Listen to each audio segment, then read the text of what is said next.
তারা আগে ছাত্রলীগের মিছিলে যেত, পরবর্তীতে দেশ স্বাধীন হওয়ার পর তারা ছাত্রদল হয়ে আমার ঘরে ফুল নিয়ে এসেছে। এরা কি জানে রাজনীতিটা কি?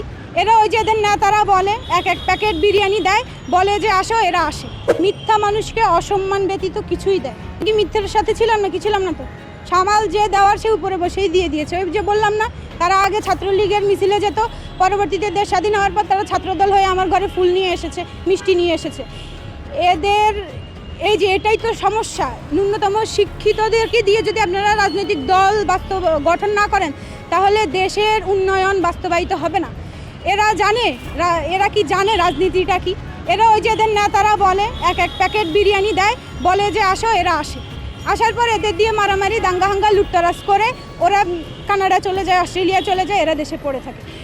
একটা স্টুডেন্ট সে যদি নাই জানে যে আমি কেন বিএনপি করব, তাহলে তার পক্ষে তো এটা সম্ভবই। সে আগে ছাত্রলীগের দলে থাকবে, দেশ স্বাধীন হওয়ার পর ছাত্রদল হয়ে যাবে। এটা স্বাভাবিক না? শিক্ষিতদের রাজনীতি দরকার এখন দেশে।